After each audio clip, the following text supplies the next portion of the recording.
the Naga and the Reptilians of ancient history, or ancient myth if they never existed, but history, some history, has something to say to the otherwise, that they did exist.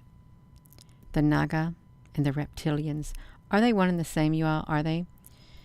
I've got an image here of the Naga. And they're intertwined around this thing. They're intertwined around this staff. I don't know if they got crowns on their head or something, you all. They got wings on their body. Part of it reminds me of like the Anunnaki. And they say the Naga live underground. They do. And they say the reptilians live underground. The reptilians are like a race of beings. They're kind of fierce. They got big teeth. They do got big teeth. So let's look at this, you all. Let me see if I can pull up one of these pictures on here. I wanted to look at the one close. Let's look at both of these close up, you all. Let me do this right here. Just the screen, like right there. Let you look at that for 1 second while I come over here. And I hope you can hear me because I've done a video on the Naga before. Hello, everyone. Thank you for coming. We got the Armageddon. Hello there, Apple Brooks, honey. Hello there, Susan B, honey. Hello, everyone. So let's look at this, the Naga. So it looks like they got a snake body. They do. A snake body, but they got wings. It's kind of like a dragon-like. And they got something on their head. They look like they're holding a staff. They got some kind of writing right there, you all. Can you see the writing right here? Some kind of writing. Now they're oopsie, Gina, get that off of there. Now they're intertwined. Let me get out of here. I get out of the way. They're intertwined around this staff. And then where is this? Where is this like one complete Naga, and then this is something else? And what is this writing from? It's ancient writing. This looks like a sword up here at the top with a handle. But they do look like have two snake mouths. They do. And then we got this big reptilian. 17 meters tall, however tall that is. You got big claws on his hands. You all look at this, the face right here, the jawline. This jawline on this reptilian kind of looks similar to the one of the Adena with the high coned head, high cranium, only from the face down. It does. But look at the teeth. They look like an animal's teeth. They got claws. The males got fingernails, and the females got longer. The females got shorter nails than the males. Look at that. And with or without tails. Look at their eyes, strong eyes. And they say this is like a place where they lived, the Naga, like underground. So this is all kind of interesting, you all. Let me come over here. Let me fix this because it is, I've got to put these, you all, do you see me on here?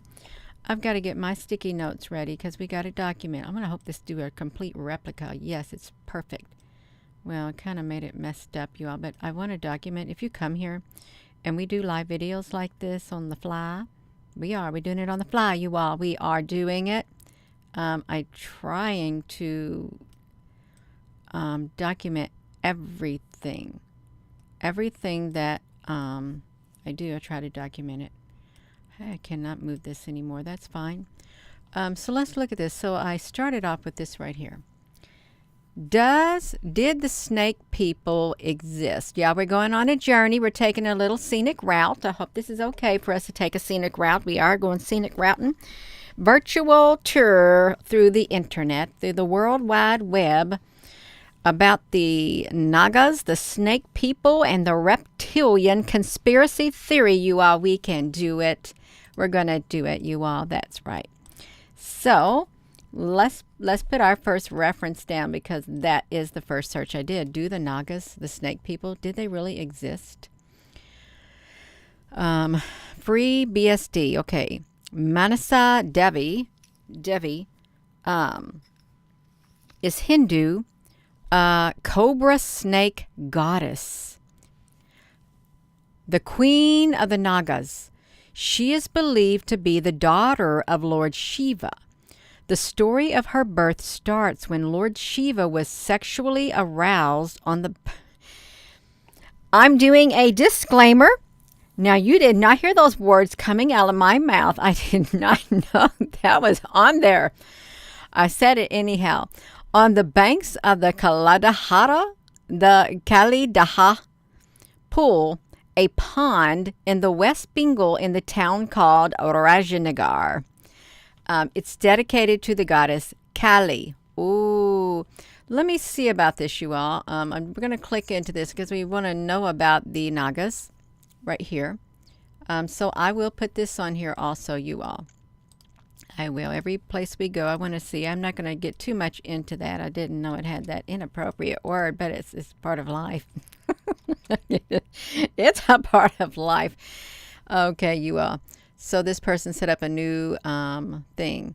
So, let's see. The Devi, I can't say it, you all. Let's see.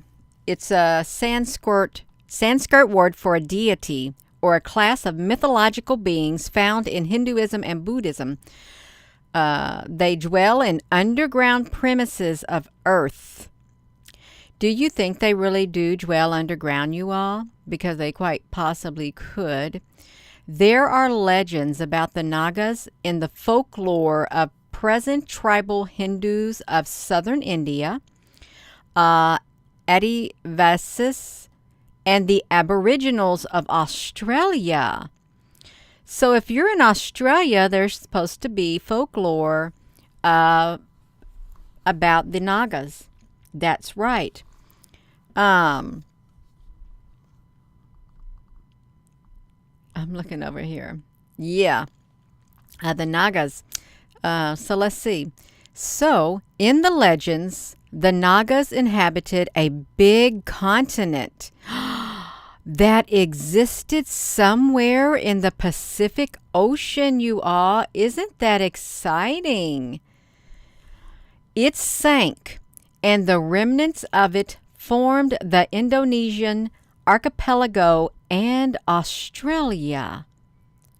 So let's come over here and let's find Australia on the Google Maps, you all. We're going to see where the Australia looks like. So they say that the Nagas, Australia,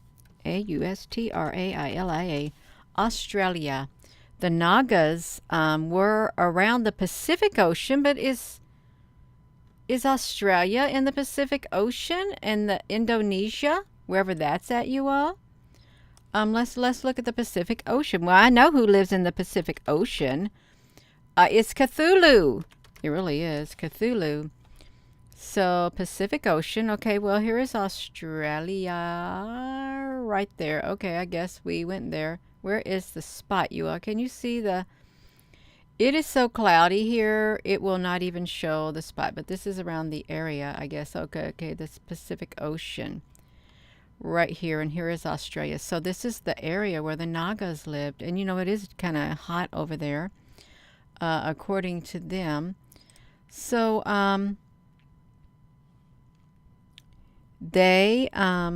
these Nagas are said to have developed a subterranean civilization technologically much more advanced than ours, and they are thought to possess superhuman powers. In a Cambodian legend, the Nagas were a reptilian, there comes the reptilian, race of beings who possessed a large empire or kingdom in the Pacific Ocean region. The seven-headed, oh wow, Naga serpents depicted as statues on the Cambodian temples such as Angkor Wat possibly represent the seven races within the Naga society. There's that number 7 again, you all. So have you all heard of that before? That the Nagas Empire was in the Pacific Ocean region? Yeah. Well, the number 7 is in the Bible. Okay, it is. To the 7 churches of Asia. 7 candlesticks. 6 things doth God hate. 7, and then, it talks about 7, but 7 is mentioned a lot. So you have heard it, you all. You've heard about the Cambodian legend of the Nagas were a reptilian race beings who possess a large empire in the kingdom in the Pacific Ocean region. I did not know that. Oh, let's see this. They're called the Snake People. They are mentioned in Hindu texts. So Arjuna married a Naga princess, Ulipi. And there is also a Tamil text, the Kanzul Karamat, which describes one Muslim saint as he was captured and transported in Sri Lanka's Kataragama to a subterranean place where he received a mysterious robe. There is a Naga Purana, Nilamata Purana, which has its origins in Kashmir. The chief of the Naga is Varuna, a Vedic god. A female Naga is called Nagini. King of the Nagas is Vasuki. If I'm saying it wrong, I apologize. And the difference between Varuna and Vasuki is that Varuna may not always be necessarily solely associated with all the matters of the Nagas. Vasuki himself is a serpent, and Varuna is not. Vasuki's sister is Manasa Devi. So wow, you all, look at this. Dwarf incarnation? Lord Vishnu's Vamana? Hey, that's isn't that a Vamana? That's his ship, the Vamana. Let's come over here because they had flying saucers back then. According to, legend, they had their own ships.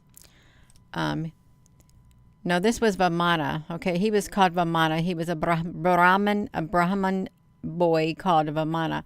Okay, I was thinking about their ships. Are their ships called? Oh, they're called Vimanas. Sorry about that, Lyrians 144. Oh my goodness, you all. So this is him.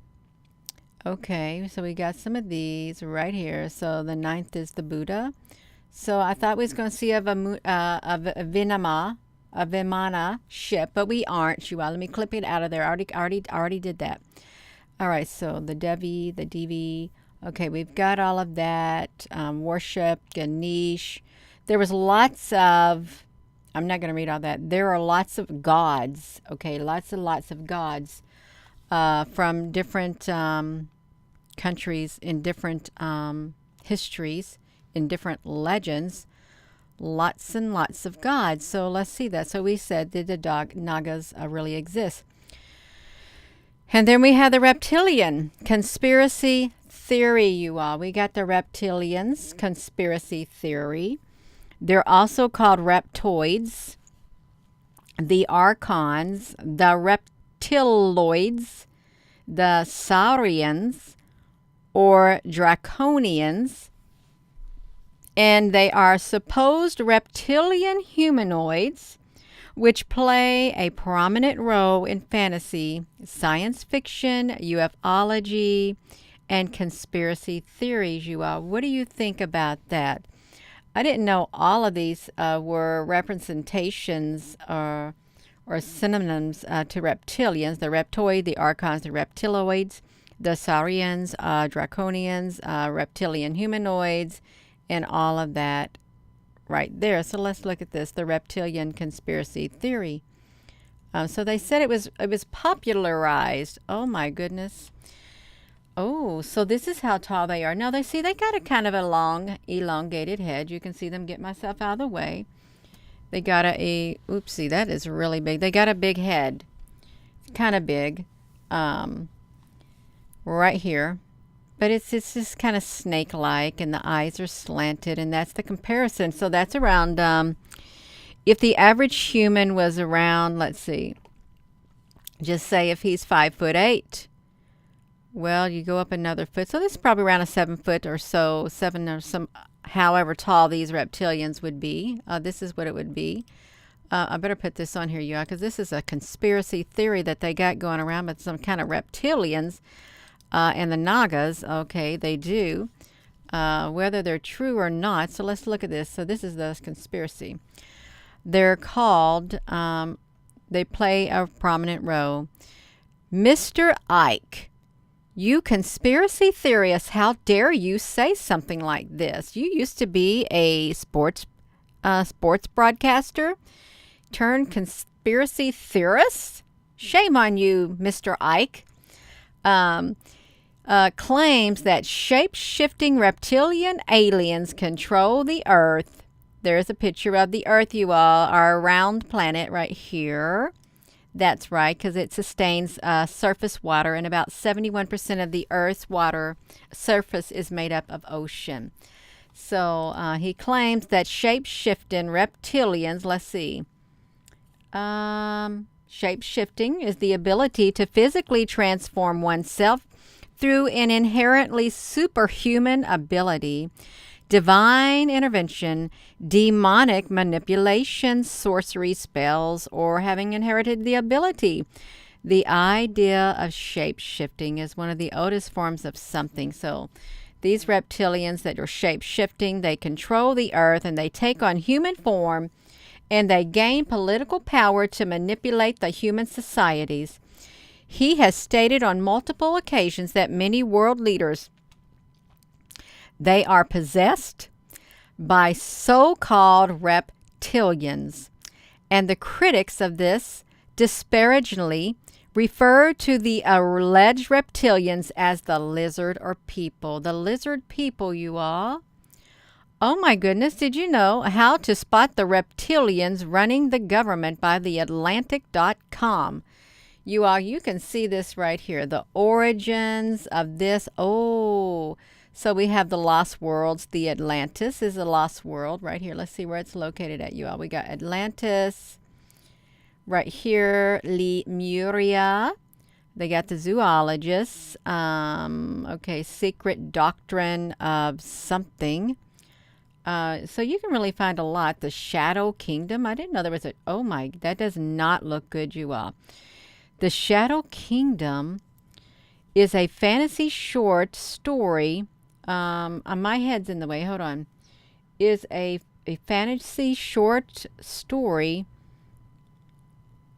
by American writer Robert E. Howard, the first of his Kull, Kull stories set in his fictional Thurian age.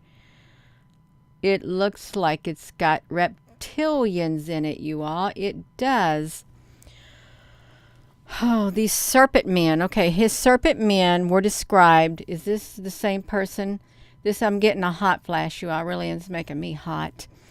Howard's serpent men were described as humanoids with human bodies and snake heads, who were able to imitate humans at will, and who lived underground in underground passages and used their shape-changing mind control abilities to infiltrate humanity. So we had Clark Ashton Smith, the Serpent Men, and H.P. Lovecraft. Well, he's the one who wrote about Cthulhu. Lovecraft. Well, isn't that interesting? Howard and, oh, there we go. Howard and Lovecraft together laid the basis for the Cthulhu mythos. And I've got a series on Cthulhu on this little YouTube channel I did. It's pretty interesting. 1940s. Okay, so we got this, and they're talking about Alien abductions with the reptilian creatures. Okay, we got the alien abductions. And evil reptilians from other planets and stuff like this, you all. So okay, that's enough of the reptilians, you all. They're making me sweat. I can't, that's right. So we got the Nagas. They snake people. They are. And we got the snake people. Who were the snake people? Also, the mysterious Nagas. Where is this? Right here. The Nagas. Reptilian conspiracy theories right here. Look, 150 million years ago. So which one did I clicked into something, you all. So I clicked into this. So, okay, look at this. So I ran over here. This is where I think this is kind of something like last night. Is it kind of like this about the Nagas? Because there's something to them. They must have existed because there's a lot of writing about them. And if they existed, where are they? Did they just die off? I don't think they died off. The mysterious Nagas, the Serpent People who live in secret underground cities. So you can find this right here. Let's look at this. It's full of fascinating stories about incredible gods and goddesses, astonishing creatures, remarkable places, unusual objects, and powerful technology that can be used for good or bad purposes. I totally agree. And we do that as humans. We use powerful technology for good and or bad. You all look at this. The Nagas. How y'all doing here? The Nagas are some of the most intriguing beings we encounter in Hindu myths, but they were a history, and then they became a myth and legends known as the Serpent People. They are said to live in two magnificent underground cities known as Patala and Bhogavati, literally peopled by snakes, or delightful. Let's look at this. So they look intelligent. They do. They got statues and stuff. Who made those? You all. What was that snake? Well, that was in the Jungle Book. The snake that got the Jungle Boy. Where was that at? Was that in India, you all? That snake in the Jungle Book with her tongue or whatever? Yeah. Jeffrey Skinner, not you, Gina, another troll. They run it. Out of here. Who's out of here? Who's in here? Trolling. Yeah, that's okay, you all. That's right. It was the trolls. Oh, pay no attention to them. I'm not listening. Applebrooks, honey, will get them, or Susan B will get them. They'll get a little bit of chances, but if they blow it, they're out. That's right. So look at this. They play an important role in mythology, but these beings are known worldwide under different names. So let's think about this. If these beings are known worldwide under different names, then they must have existed. Okay? They must have existed. And if they existed, were we told the whole history? Were we really? Can we find a complete history of everything in one location?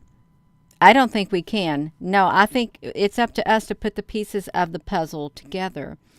We've got to gather information from all over the place, from all different countries and stuff, in order to form a clearer picture of the past that has already happened.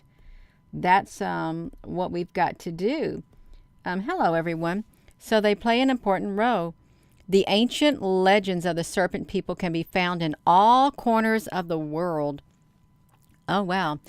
Present in various parts of the globe as the Nagas, the snakes in India, Amaru of South America, the Quetzalcoatls, the plumed serpents in Mexico, the Jedi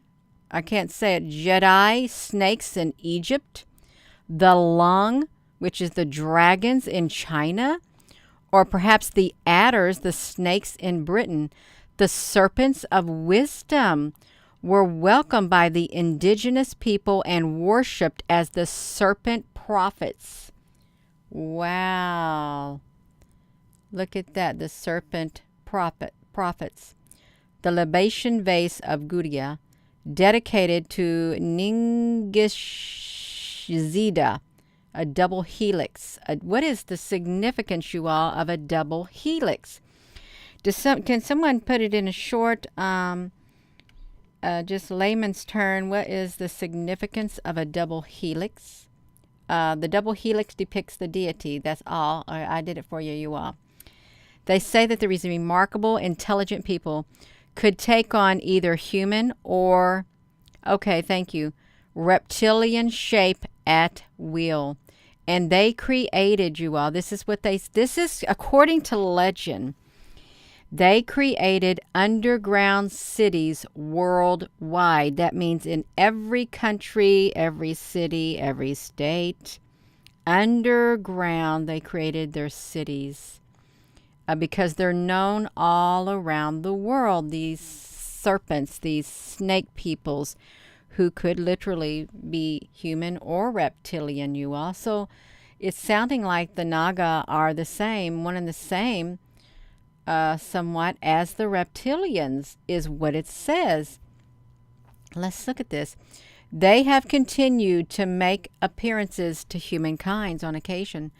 Under the guidance of the Serpent People, numerous dragon cultures, which were comprised of colossal pyramids, you all, multitudinous serpent motifs, and they ruled over the dragon kings, eventually came into, you all, are you looking at me?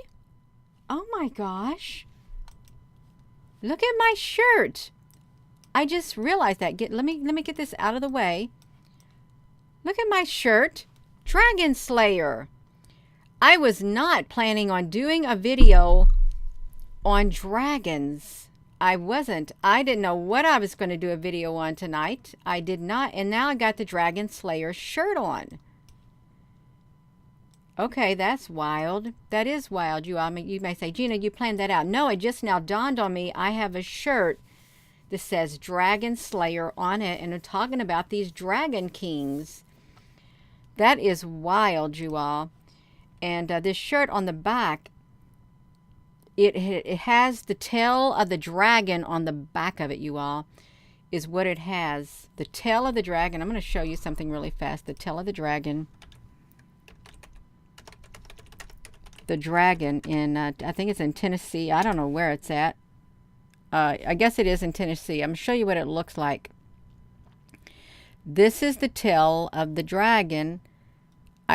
I think this is what the back of my shirt looks like. Maybe or maybe not. I don't know exactly what it looks like, but it's kind of like this. The tail of the dragon on the back of this shirt, because we went on vacation there. And that is so strange. And why did they name it that, you all? Now, I got to put this in here. Okay, so yeah, I got a dragon shirt on, and I didn't even know. I just realized it, that I got this on. Okay, let's get back to these reptilians.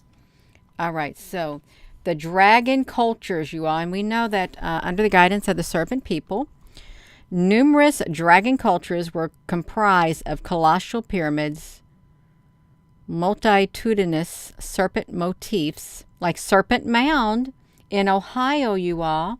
Serpent Mound in Ohio. That's in the United States. We talked about that last night, too, about the giants of old. They ruled over the dragon kings, eventually came into existence. The Nagas live in secret underground kingdoms. The word Naga comes from the Sanskrit, and Nag is the word for snake, especially the cobra. Patala and Bhogavati, the underground kingdoms of the Nagas, are well hidden and impossible to find. Many people in India believe that there is an entrance, and in the entrance in the well of Shishna, in the Benares leading to the mysterious Patala kingdom. So I guess this is it right here. The well of Shishna in Benares, right here, you all. According to the herpetologist and author Sherman Minton stated in his book Venomous Reptiles, this entrance is very real, with 40 steps which descend in a circular depression to terminate at a closed stone door which is covered in bas-relief cobras. Oh, that's kind of scary. Is that it? Bas-relief cobras, you all. How we doing over here? Eyes up, thank you. So in Tibet, there is a major mystical shrine also called Patala, which is said by the people there to sit atop an ancient cavern and tunnel system which reaches throughout the Asian continent and possibly beyond. So in Tibet, a Patala. The Nagas are associated with water, and that's why many think secret entrances to their underground realms are at the bottom of wells, deep lakes, and rivers. Have you all... wait, that's like the Loch Ness Monster, isn't it?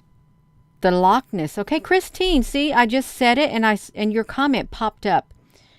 And your thing is like a minute behind me. The Loch Ness Monster. That's really interesting. So the Nagas are a very advanced race. Ancient myths and legends tell that the Nagas are very advanced species that has access to incredibly sophisticated technologies. Vedic literature delivers plenty of descriptions of flying machines called Vimanas that soared the skies, and they possess magical stones and a third eye in the middle of their brows. You also look at this. So this is, it's kind of looks, it goes upside down and stuff. They look like they might have families or something, you all. This is underground. It's said that 30 feet down at the bottom is a door that leads to another world, the world of the Naga, the reptile-like semi-divine beings who live below the earth. Do you all really think that we have beings living below the earth? Do you think that we do, you all? That's what I'm wondering. Do we have beings that live below the earth? I think this, I gotta refresh this thing right here, you all, because it's got me way lagging behind on this cell phone. As above, so below. So, let's check out their Vimanas. Open the link in a new tab, the Vimanas, they're flying machines. I'm going to copy that and put that on here because we looked into this right here. They're machines. So they're talking about they got flying machines that's through ancient sky, soaring through the ancient sky of India. By studying the ancient Sanskrit texts with great attention to detail, we can rediscover prehistoric aviation activities of the Indian gods. So there's indeed lots of gods out there. There are throughout history. India was the land of flying machines described in many ancient texts like the Yajurveda, the Mahabharata, the Samara, I can't say all of them, and even older ones, you all. So look at this right here. And they even had the blueprints, you all. They had the blueprints to these right here to tell how to build their ships. In 1870, the Sanskrit College in Calcutta published a document which contained references and descriptions of various ancient Indian spacecraft. Later in 1895, a Hindu scientist attempted to construct a flying machine based on an ancient text instruction. There's no physical remains of an ancient Indian aircraft, but the Vedic literature delivers plenty of descriptions of flying machines called vimanas. So look at that, you all. Vimanas. So we saw that. So these Nagas, these reptilians, they were very advanced species. They're one and the same, and they can walk upright on on two legs. They can be a reptile or they can shapeshift into a human. That's what we've learned. Esoteric students consider the third eye to be the gateway to the inner realms. So is this third eye considered the pineal gland right there, you all, the third eye? It's the gateway to the inner realms and spaces of higher consciousness.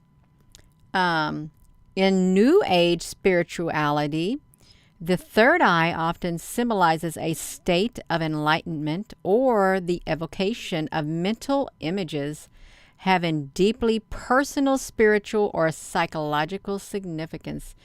So, right there you are. So they put a great emphasis on the third eye, okay, in this realm right here, you all. The Nagas, the third eye. And you can find them in the bottom of wells, deep lakes, and rivers. Do you think that the ships that are seen coming out of the ocean, the UFOs, we call them ships, do you think they belong to the reptilians, the Nagas, since they are advanced race of beings? Yeah, the pineal gland, great race of beings.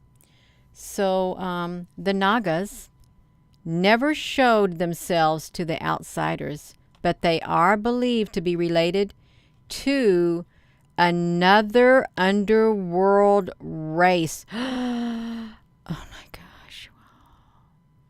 The Hindu demons. The Rakshasa.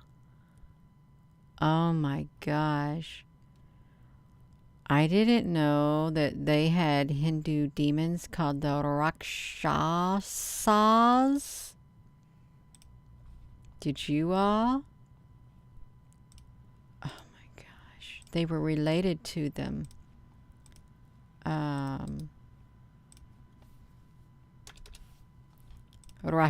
Rakshasas, night wandering race of demons and warriors. Fueled by the Kundalini in Hindu beliefs. Oh, wow. They were a terrible danger to all living creatures and especially their enemies, master magicians. The Rakshasa warriors were equipped with psychic and magical abilities, additionally fueled by divine and powerful energy known as the Kundalini. One story tells when the Rakshasas die, they are judged by their great king Ravana, and those among the Rakshasas who possess great magic powers and cunning are reborn as even more powerful creatures. Are they reptilian, though? See, that's what I want to know. Are these demons, are they reptilian also? Their greatest Rasha, Ravana, oh, I didn't know that, will also someday return because, as Ravana foretold before his last battle, he would be reborn one more time into the world, you all. Did you know that? That he is their God and he's going to be reborn one more time in this world. Angela Rose, they are serpents also. His task, oh my gosh, his task will be to enslave the world forever. However, it will be difficulties as his ancient nemesis an arch enemy, will also return one day with a flaming sword and mounted on a white horse. I did not know that, you all. I did not know that he had an ancient nemesis, an arch enemy. Did you all know that? I know who the flaming sword and the mounted horse is. Wow. Did you know that? But it's in Hindu culture. They call it the Ravana. He will return because he foretold his last battle. He would be reborn one more time into the world. Well, then what if he goes by many other names in other countries, in other legends, in other myths? What if he goes by another name, you all?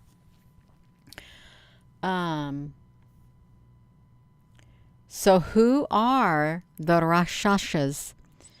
They dwelled in abandoned trees, forgotten caves, and distant mountain slopes. The Rakshasas were believed to be part animal and part human. Although, however, their appearance seems to be varying widely, which deepens on the sources. Based on the Hindu religious texts, they had 5 legs and a hideous body covered with blood. Later depictions show them having copper-colored faces with fire-colored red hair, long tongues, and protruding fangs. And some of them had long arms, some were fat, and others were lean. They were given many different names, such as cannibals, biters, night stalkers, vampires, dark faces, and many more. You all, that sounds really wild. Their look was considered intimidating, and so were the awful sounds they made. Their cannibalistic nature of killing animals and people by ripping their bodies in a very unusual, gruesome way spread fear. Well, I didn't want to say this, but you know that Wolf Creek Pass thing yesterday I did, and I said it had a history to it. I did. And it was the greatest massacre that ever happened to the Indians. And do you know what happened? It sounds like these things did it to them. It did, and I'm not joking. It did it to them because it talked about that, you all. It just said they came from somewhere, from Europe or something, but it sounds like the things that these things did. As skilled shapeshifters. Oh, they're shapeshifters. They are capable of changing their look at will and any moment. The Rakshasas were masters of deception. These hideous demons were even able to look beautiful, especially the female ones called the Rakshasas. They could shapeshift into beautiful women to satisfy their plans of deceiving humans. Oh my gosh, you all. I want to know, have you all ever heard of these? I have never heard of these before. The only thing I ever heard of is the Lord Shiva. And isn't that what CERN has with all those legs? Is it Shiva? At the whatever thing? Is that who they have? Yeah. I'm just waiting on to see if somebody's saying that. Oh my gosh. Well, according to this, these beings are evil. It does seem like it. So, according to them, the Rakshasas symbolize the dark nature of tamas that include many negative qualities, including hatred, domination, aggressiveness, vengeance, self-destruction, and ignorance. That's their dark nature. The demons are associated with the tamas, and one of the three so-called gunas, qualities, two are sattva and rajas, according to Hindu philosophy. You know, there's no way they could have made this up, you all. There isn't. I really feel within my spirit that these beings existed, and they still exist because they're probably spiritual in nature, and they can come at will. They're probably interdimensional.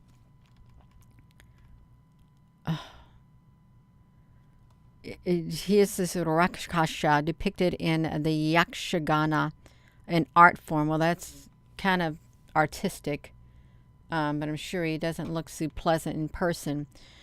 The primary energies from which the universe evolved are the three qualities. They attributed to the devas, the gods. They are identified with sattva, those of Manushya, humans, and with rajas, and those of rakshas, the demons. So you got the gods.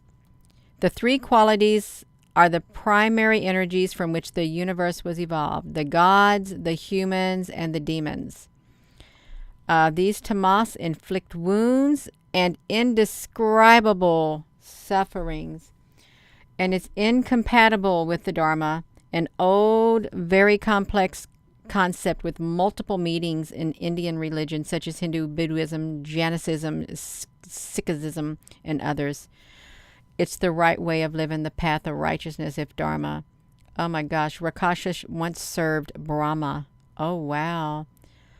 They had an elixir, they tried to steal an elixir of immorality. That's supposed to be immortality, not immorality. From the depths of the cosmic ocean. And they changed and became real monsters and turned their backs on him, you all.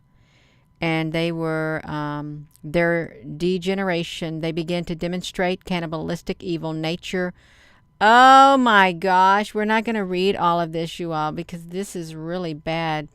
The only way to get rid of them is exorcism. It's part dangerous of magic, and that's, you got to get rid of it, you all. My gosh. I learned a little bit too much about that, you all. I didn't want to know about them. I really didn't. But we clicked into it, and it was talking about the Naga people, and they are supposed to be related to these people right here, the Nagas, the serpents, the serpent people. They are related to the Rakshasas, the night-wandering race of demons and warriors fueled by the Kundalini in Hindu beliefs.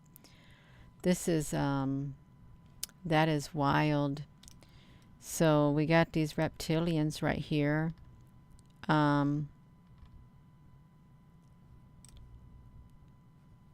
Reptilian hybrids. That is on the, must be on a building.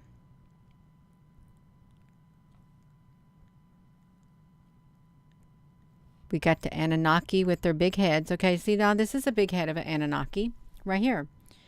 This is about the same size, maybe, as the Adena giants that were in North America that we talked about last night. Because they had a very elongated skull.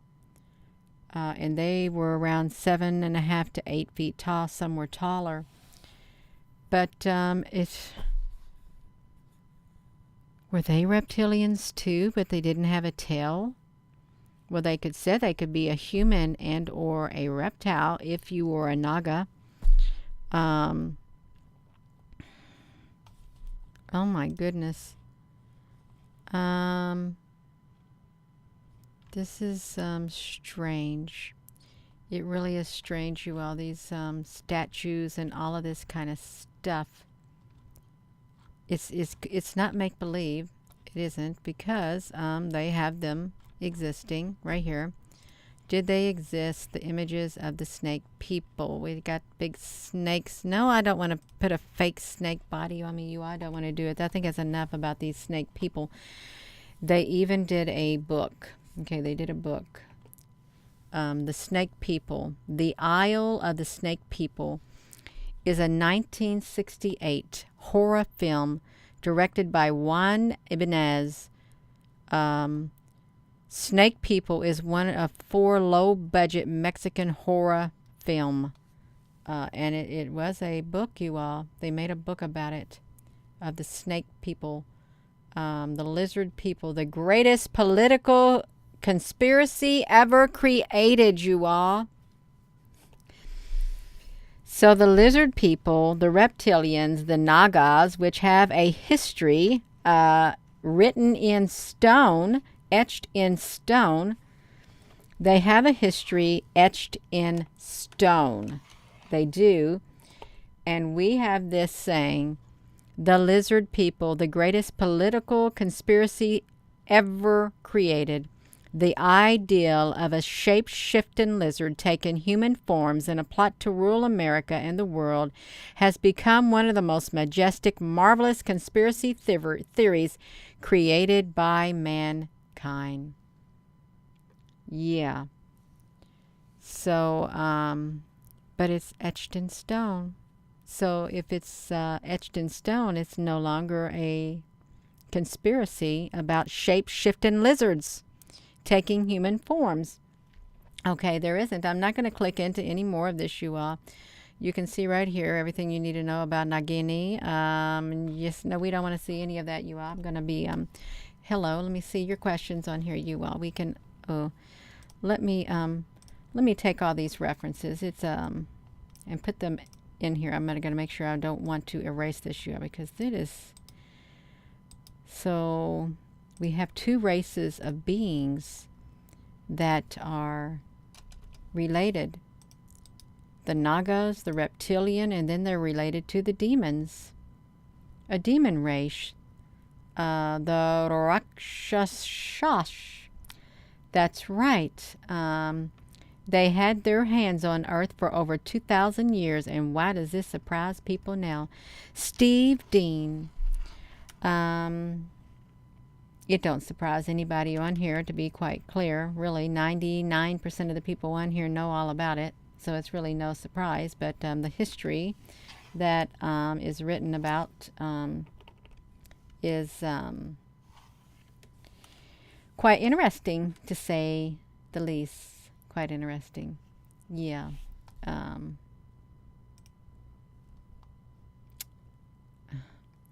Yeah, Susan, honey, that's kind of inappropriate. So yeah, I don't want to look at that. And I don't want to. Can you? I hope that hides. Yeah. But that's all right. Yeah. So you live on top of a crystal pyramid. The skin, oh, I don't want to watch that, you all. No, Skinwalker Ranch. I don't have no desire whatsoever in my being to go there and look at any of that. That's right. How about the Mayas? We haven't really touched about it, but they said they represent, they had the, what did they have, that Kitacaro? They said the Snake People were known worldwide, the Naga, all around the world, all 4 corners of the earth. Did they say 4 corners? They did. They said 4 corners of the earth, you all. Let's see what they said. 4 corners of the earth the Nagas were. Let me see.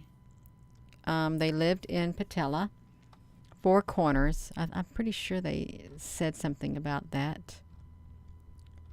4 corners. And they could take